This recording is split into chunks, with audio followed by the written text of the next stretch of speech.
इतिहास को पढ़ेंगे अपने यहाँ।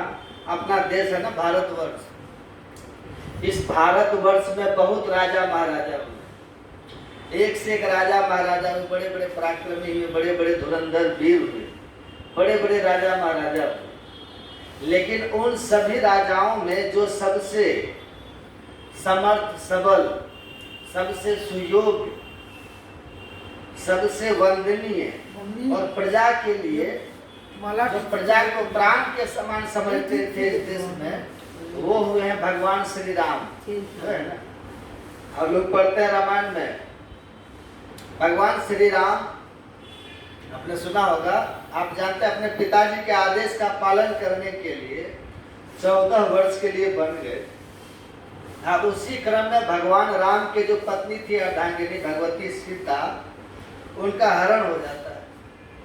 रावण ने हरण किया और 14 वर्ष के अनंतर भगवान श्री राम ने रावण का वध किया और माता सीता का उद्धार करके लंका से सकुशल वापस अपने देश की धरती पर भगवान पधारे। उस समय भगवान इस धरती पर जब चरण रखे थे, तो भगवान एक बहुत सुंदर बात कही। वाल्मीकि रामायण में लिखा हुआ है, पढ़िए। भगवान ने कहा कि लक्ष्मण साथ में थे उनके, भगवान ने लक्ष्मण से कहा कि लखन, मैंने लंका को भी देखा। और आपको पता है लंका कैसी थी? लंका का नाम स्वर्णमयी लंका, जहाँ सब कुछ सोने का था, जहाँ के सब घर, सब मकान सोना का बना हुआ था, जहाँ की चार दीवारी भी सोने की बनी हुई थी, जहाँ की सड़क भी सोने की बनी हुई थी, जहाँ चारों तरफ सोना ही सोना। भगवान ने कहा कि मैंने स्वर्ण नगरी लंका को देखा, वहां मैंने रहा, देखा। लेकिन भगवान जब भारत की धरती पर अपना कदम रखे ना, तब भगवान ने लक्ष्मण से कहा, अपि स्वर्णमयी लंका न मे लक्ष्मण रोचते। हे लक्ष्मण, यद्यपि वो लंका सोने की है, लेकिन मुझे अच्छी नहीं लगी।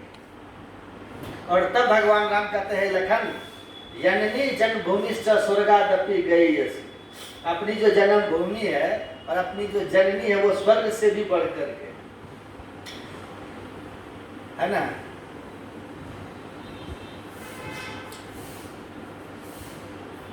इतनी महिमा है अपने भारत पर।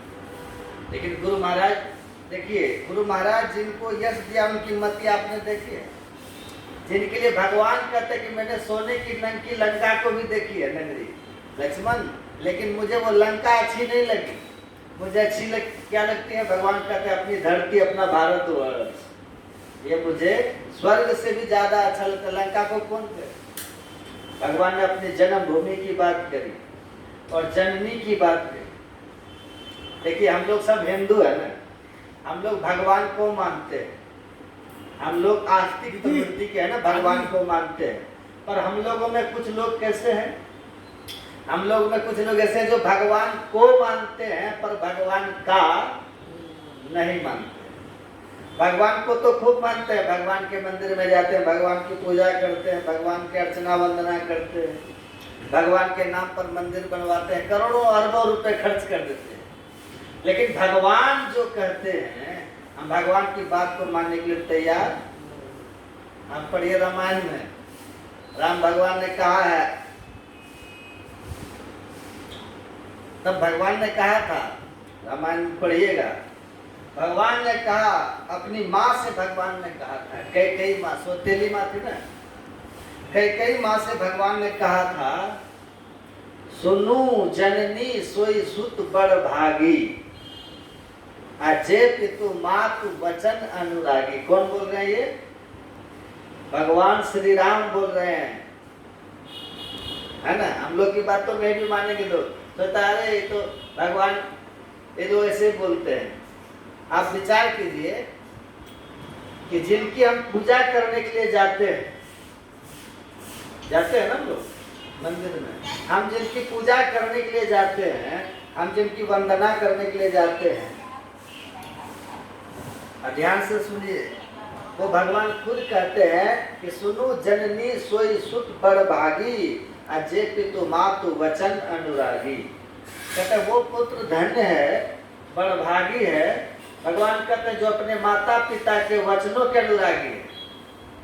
आप कितना भी सत्संग में आ जाइए, कितना भी सत्संग कीजिए, कितना भी मंदिरों में दौड़ा लगा लीजिए, दौड़ लीजिए, लेकिन घर में यदि माता पिता दुखी है तो आपका सब कुछ व्यर्थ है। इसलिए सबसे पहले अपने घर के माता पिता जो साक्षात अपने यहाँ हुए देवी देवता की बहुत बातें होती है, लेकिन आप पढ़िए अपने धर्म ग्रंथों को, लिखा है मातृ देवो भव।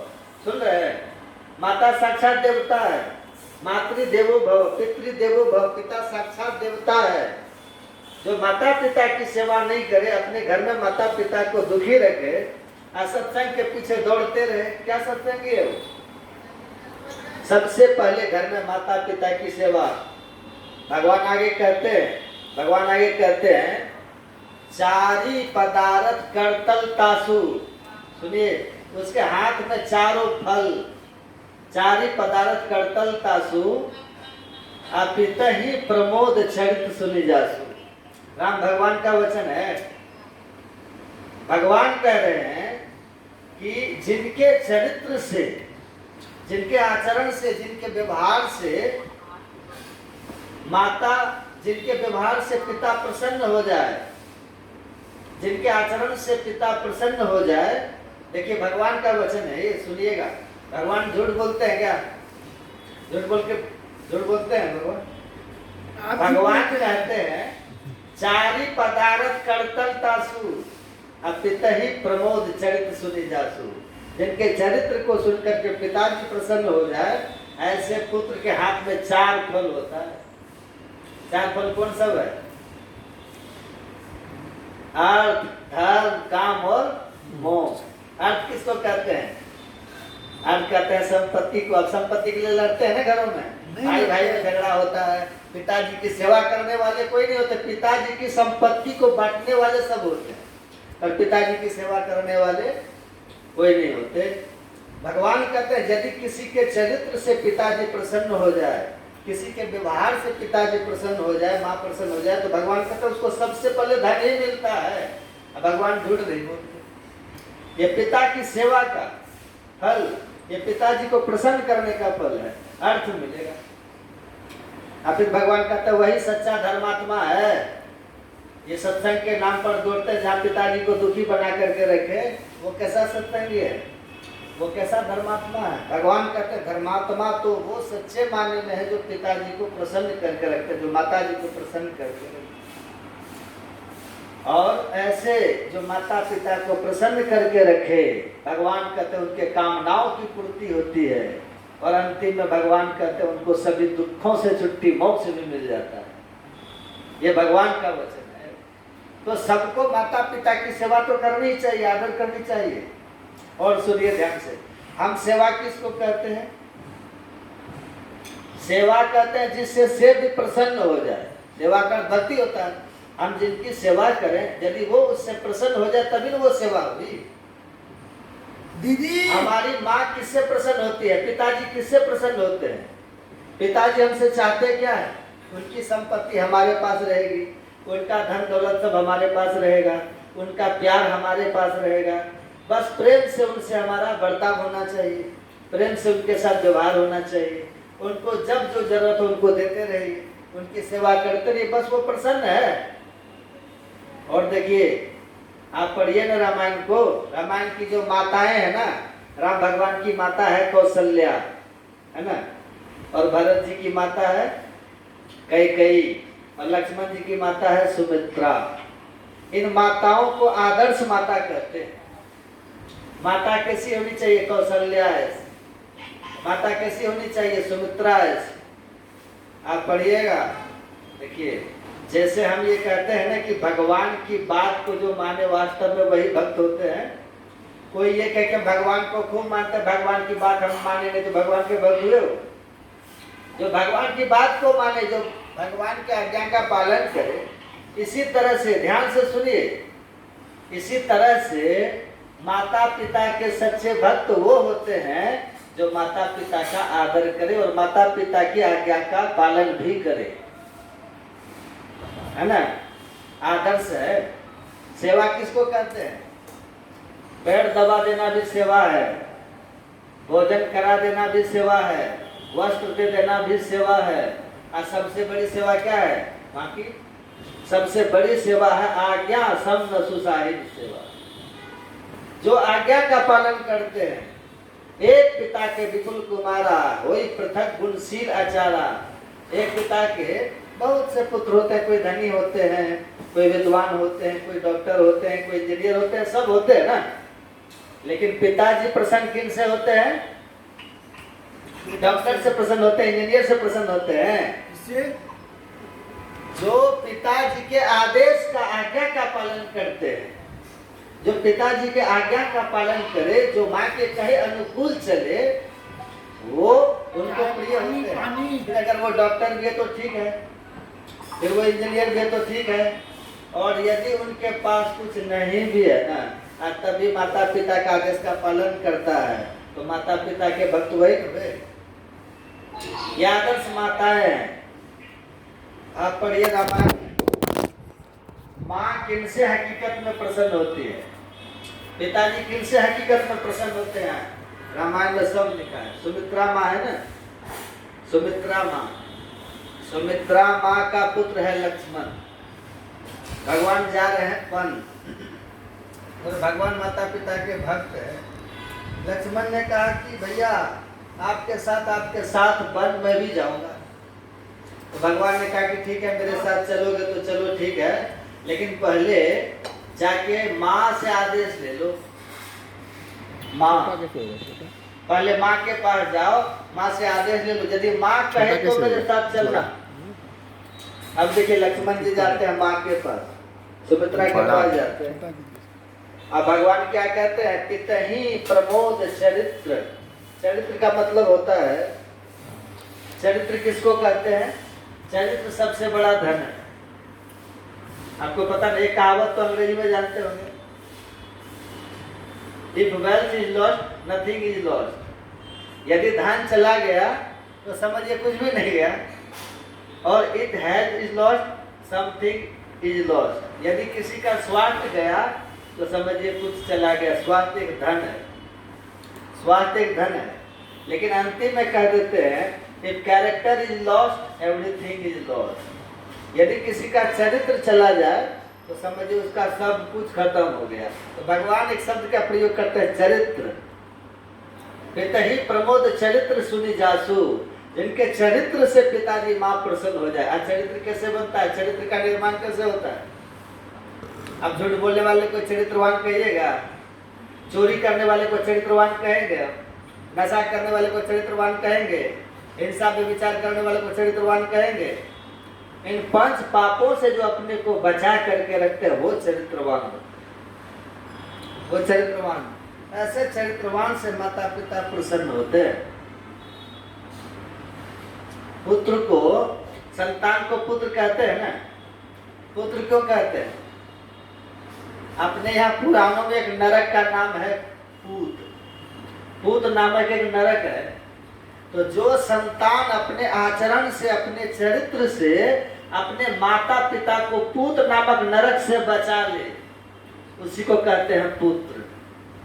चरित्र हमारा अच्छा होना है। राम भगवान ने कहा लक्ष्मण से जाओ, माँ से आदेश ले लो पहले। माँ जब कहे मेरे साथ जाने के लिए तब चलना। लक्ष्मण जी जाते हैं सुमित्रा के पास। सुमित्रा से कहते हैं कि माँ भैया बन जा रहे और मुझे भी जाने का मन है, क्या करूं? सुमित्रा कह सकती थी कि बेटा बन तो राम को हुआ है ना, तुम क्यों जाओगे? कह सकते थे कि नहीं? और सुनिए थोड़ा ध्यान से, राम लक्ष्मण के भाई भी है और रामायण बताता है कि राम भगवान भी है। जब जब होई धर्म के हानि बाढ़ है असुर अधम अभिमानी, करही अनीति जाय नहीं बरनी, सीधे विप्र धेनु सुर धरनी, तब तब धरि प्रभु विविध शरीरा, हरि कृपा निधि सज्जन पीरा। है ना रामायण में लिखा, यदा यदा हि धर्मस्य ग्लानिर्भवति भारत अभ्युत्थानम धर्मस्य तदात्मानं सृजाम्यहं परित्राणाय साधूनां विनाशाय च दुष्कृतां धर्म संस्थापनार्थाय संभवामि युगे युगे। भगवान कहते हैं मैं हर युग में अवतार लेता हूँ। तो भगवान भी है और लक्ष्मण जी के भाई भी हैं, भगवान है राम। जब लक्ष्मण जी ने प्रश्न किया, पूछा माँ से कि माँ मैं जाऊं कि नहीं, तब देखिए सुमित्रा क्या कहती है, बहुत ध्यान से सुनिए। सुमित्रा कहती है, सुमित्रा माँ है ना, भगवान कहते हैं पुत्र का बाबा स्वभाव होना चाहिए कि अपने चरित्र से, अपने स्वभाव से, अपनी सेवा से, अपने व्यवहार से माता पिता को खुश करे। और माता पिता क्या चाहती है, माँ क्या चाहती है, माता पिता क्या चाहते हैं अपने संतान से, पुत्रों से। सुमित्रा माता कहती है पुत्रवती जुगती जग सोई, संसार में वही माता पुत्रवती है। पुत्रवती जुगती जग सोई, रघुपति भक्त जासु सुत होई। कौन बोल रहे हैं ये? सुमित्रा माँ बोल रही है। एक माँ की हार्दिक इच्छा है, एक माँ की तमन्ना है तहे दिल से कि वही माँ पुत्रवती है जिनका पुत्र भगवान का भक्त है, वही। और सेवा किसको कहते हैं? पेड़ दबाना भी सेवा है, भोजन कराना भी सेवा है, उनको वस्त्र पहनाना भी सेवा है। लेकिन सबसे बड़ी सेवा क्या है? आज्ञा सम्न सुसाहिब सेवा। सुमित्रा कहती है पुत्रवती जुगती जग सोई, रघुपति भक्त जासु सुत होई। वही माँ पुत्रवती है यदि उसका पुत्र भगवान का भक्त है। अब विचार कीजिए, यदि भक्त नहीं है तब, भक्त है तो वो माँ पुत्रवती है, तब हमने अपने माँ को माँ बना करके रखा है। यदि भक्त नहीं बने तब सुमित्रा माता आगे कह देती है ना तरु बाण। एक माँ बोल रही है ना तरु बांझ भल बादी बियामी। ये बियामी शब्द किसके लिए होता है? गौशाला में कहते हैं गाय भी आ गई, है ना, गाय भी आ गई, भैंस भी आ गई, बकरी भी आ गई, ऐसे लोग कहते हैं ना। देखिए ये माता सुमित्रा शब्द का प्रयोग कर रही है, शब्द का। बकरी तो सुमित्रा कहती है ना तरु बांझ, ना जिस माता की संतान, जिस माता का पुत्र भगवान का भक्त नहीं बन सका। अच्छा, मानव तन किस लिए मिला था? मानव तन मिला है नर तन पाई, यही तन कर फल, रामायण में लिखा है, यही तन कर फल विषय न भाई। आगे कहते हैं, दूसरी जगह कहते हैं देह धरे कर यही फल भाई। हे भाई, इस मानव तन को पाने का यही फल है। क्या फल है? भजिए राम, सब काम भी आई, भगवान का भजन करिए। वही सुमित्रा कहती है। सुमित्रा माता कह रही है ना तरु बांझ भल बादी बियानी, राम विमुख सुत ते हित जानी। उस माता को बांध रह जाना चाहिए जिनका संतान, जिनका पुत्र भगवान का भक्त नहीं, जिसके लिए मानव तन मिला था वो काम नहीं करता, ऐसे माता को, है ना। ये माता पिता की सेवा, उनको हम तन से भी सेवा करें, मन से भी सेवा करें, उनके शारीरिक आवश्यकताओं की भी पूर्ति करें, और साथ साथ वो पूत नामक नरक में नहीं जाए माँ पिता, और उनका माता होना, पिता होना सार्थक हो जाए। इसके लिए हमको भगवान का भक्त भी बनना चाहिए। अब भक्ति का आरंभ कहाँ से है? ये राम भगवान है ना, भगवान राम, राम भगवान ने कहा भक्ति का आरंभ कहाँ से है? प्रथम भक्ति संतन कर संगा। राम भगवान कह रहे हैं, ये राम भगवान है, भगवान विष्णु के अवतार है। अपने यहाँ कहते हैं, अपने यहाँ देवताओं की संख्या है 33 करोड़, है ना। कितना है? 33 करोड़ है देव। अब महादेव कितना है? महादेव 33 करोड़ है देव, और एक ही है महादेव, वही है भगवान शंकर, देवों के देव महादेव। और उनसे पार्वती माँ प्रश्न करती है सबसे बड़ा लाभ क्या है? तो वही भगवान शंकर कहते हैं जहाँ से भक्ति का प्रारंभ है, जिसके लिए राम भगवान कहते हैं कि प्रथम भक्ति संतन कर संगा। भक्ति का जहाँ से प्रारंभ है उसी के लिए भगवान शंकर कह रहे हैं माँ पार्वती से, गिरिजा संत समागम सम न लाभ कछु आन, अबिनु हरि कृपा न हो ही सो गावहि वेद पुराण, है ना। अच्छा एक बात बोलिए, सुनिएगा तो, भगवान का भक्त हमको क्यों बनना चाहिए, भगवान की भक्ति हमको क्यों करनी चाहिए, ये आज की सभा आपको सिखा रही है। सुनिएगा, देखिए